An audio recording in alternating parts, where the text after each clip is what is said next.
Não, o pingente quebrou, soltou do suportezinho dele, caiu no chão e espatifou. Não, isso só significa que a cola que eu usei não suportou o calor desgraçado que está fazendo do Rio de Janeiro e enfraqueceu.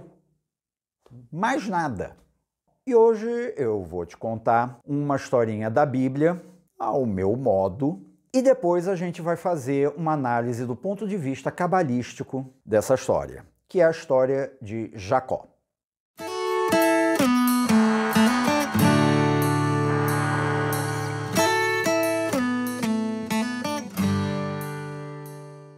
Vocês já sabem o que fazer, né?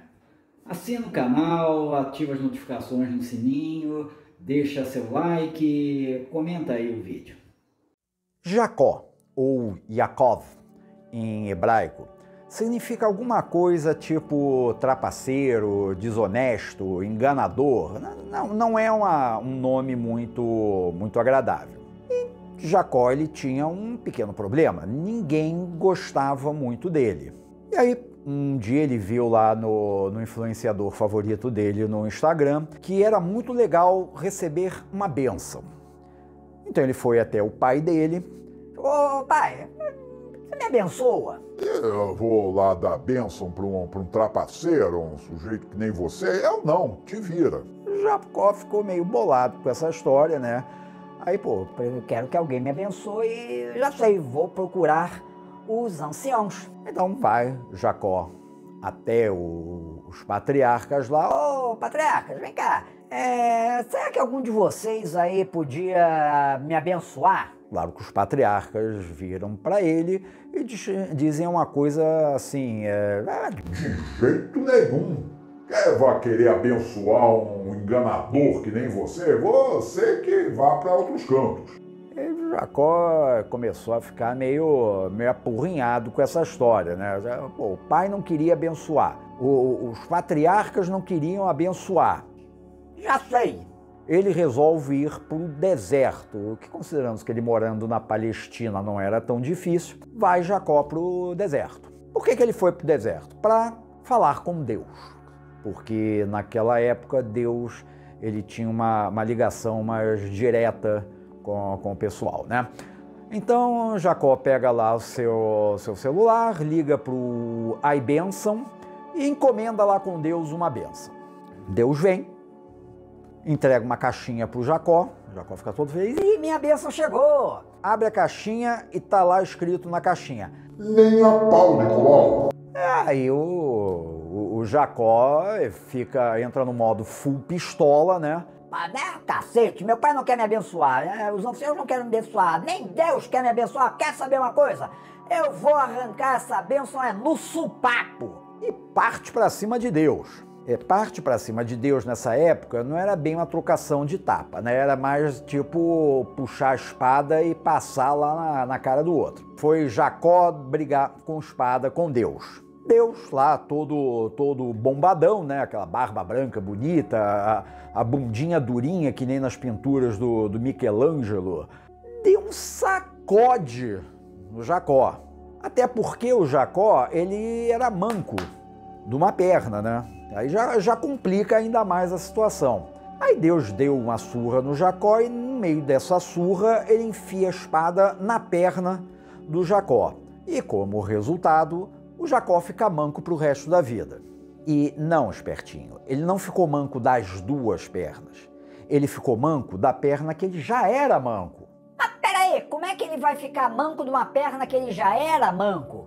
E aí que entra o entendimento dessa história. Como é comum em livros sagrados, você tem duas formas de encarar uma história dessas. A primeira é literalizando, tá? Realmente acreditando que tinha um sujeito chamado Jacó, que ele foi para o deserto, que Deus apareceu ali na frente dele, e que os dois saíram no sopapo de espada e por aí vai. Mas essa história é um mito.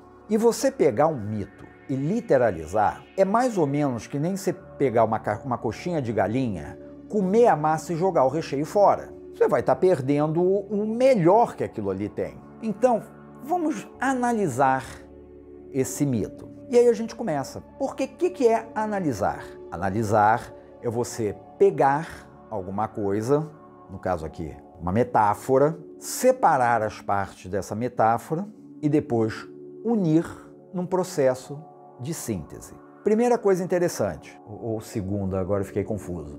A arma mágica que é ligada ao intelecto, ou seja, aquilo que nos permite analisar as coisas, é a espada. Então, a própria história aí já está nos dizendo que a gente deve utilizar a espada, ou seja, o intelecto, para poder compreendê-la. Muito bem. Então, nós temos um sujeito que recebe do seu pai um nome muito desagradável. A gente pode pensar o quê? Ou que o pai do Jacó era um tremendo de um palhaço, tá, com um senso de humor muito bizarro, ou que o nome dele significa alguma coisa além do óbvio. Uma pessoa que é vista como um trapaceiro, como um enganador, alguém com um caráter não muito bom. O que significa que essa pessoa tinha dificuldades, tinha problemas para se relacionar com os outros que estavam ali junto dele. Ele não era uma pessoa bem vista. E era alguma coisa que estava na cara dele, era o nome dele. Ele procura o pai dele, o sujeito que deu o nome para ele. E o pai dele diz exatamente que por causa daquele nome, ele não vai ser abençoado. Aí o Jacó vai para uma instância superior e pede para os anciãos, que dizem a mesma coisa. Ou seja, aquele problema que o Jacó tinha não se restringia ao seu núcleo familiar.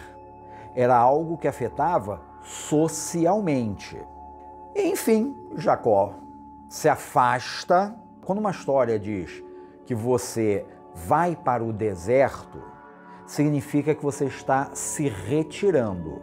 Jacó, primeiro ele sai do seu núcleo familiar, ele se afasta do seu núcleo social e ele vai para um local onde ele está sozinho. Neste local, ele chama a presença de Deus, pede que seja abençoado e Deus diz também não. E o que significa então essa sequência? Significa que Jacó, por conta de seu problema, ele era cada vez mais rejeitado. E que a solução desse problema não era nem na família dele, nem no grupo social dele, e muito menos numa instância superior. Ele precisava resolver esse problema através dele mesmo. Como? Sacando a espada. Ou seja, parando para pensar no que estava acontecendo. E, de espada na mão, ele pula em cima de Deus. Se você pensa em Deus, você não pensa em um combate fácil. É algo complicado, é um adversário difícil, é um adversário poderoso. Ou seja, esse processo de pensar sobre si mesmo, porque era tudo que ele tinha ali, era o si mesmo, não era algo fácil, era uma luta difícil.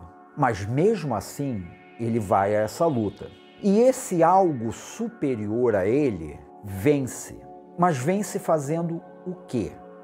Dando um golpe na perna dele, que era a perna que ele tinha como problemática. Essa coxidão dele também é um símbolo do problema que ele tinha. E a ideia de que depois que ele é golpeado na coxa e se torna aleijado, porque ele já era aleijado, indica o quê? Que, na verdade, essa luta com o poder superior, essa análise, esse pensar com esse poder superior, na verdade, é um processo de descobrir algo que já existia. O ficar coxo da perna que ele era coxo é se tornar consciente de um problema que já existia. E a partir do momento que você se torna consciente de um problema que já existe, você se torna capaz de analisar o problema e resolver o problema. Essa ideia de Deus não necessariamente é a figura divina de barbas brancas e bundinha durinha. É o Deus também que está dentro de você. É a sua capacidade de olhar para si, de ver algo maior dentro de si mesmo, lidar com aquilo, adquirir um conhecimento sobre você e utilizar esse conhecimento para melhorar a si. Porque o final da história não é Jacó sendo carregado numa maca para o hospital. O final da história é Jacó sendo rebatizado por Deus. Jacó ganha um novo nome, Israel. Israel significa aquele que luta com Deus. Então, do ponto de vista cabalístico, Israel não é só um nome de alguém ou o nome de um país. Israel é todo aquele que enfrenta a si mesmo.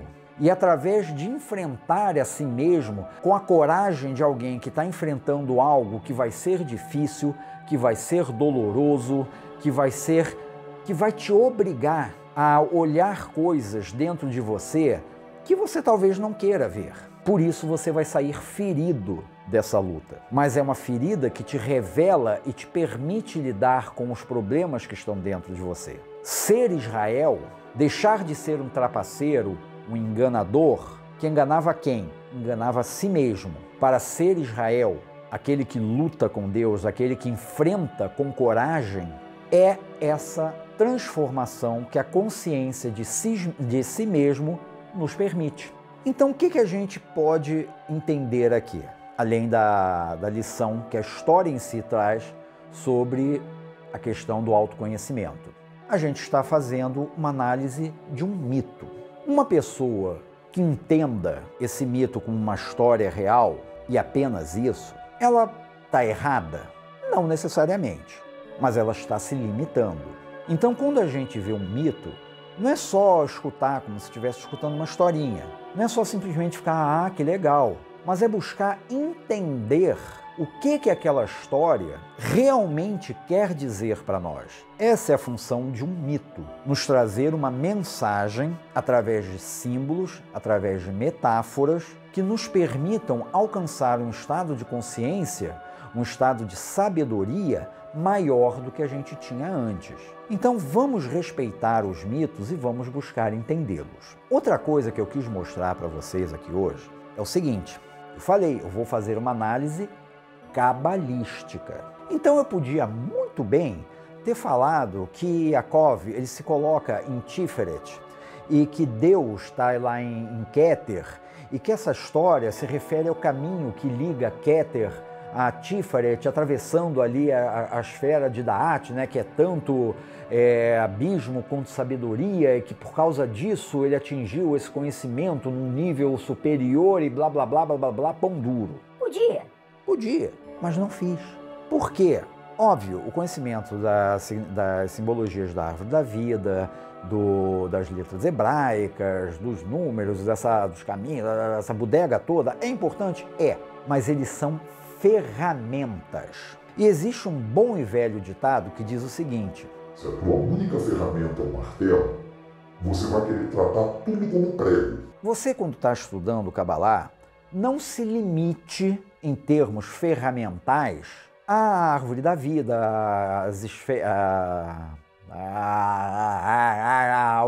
ao alfabeto, e que são normalmente onde o pessoal foca. Procure também entender o que na Kabbalah significa Deus. O que na Kabbalah significa uma luta, um nome, uma atitude. Isso vem de onde? Da filosofia, digamos assim. Isso vem do saber das histórias que são contadas em termos de Kabbalah. Procure conhecer, procure ampliar sua caixa de ferramentas o máximo possível. Pegue essas histórias e tenta analisá-las. Procure os significados, procure os símbolos, sem se limitar a tentar encaixar tudo em esferas e letras e caminhos. Com isso você vai obter uma capacidade de análise, de compreensão muito maior. Kabbalah é isso. Não é um bando de tabelinhas que eu falo, como as pessoas gostam tanto de decorar. Você pode decorar tudo, mas se você não souber as simbologias que conectam essas coisas todas, você vai simplesmente ficar papagueando alguma coisa sem realmente saber do que está falando. Não está combinado?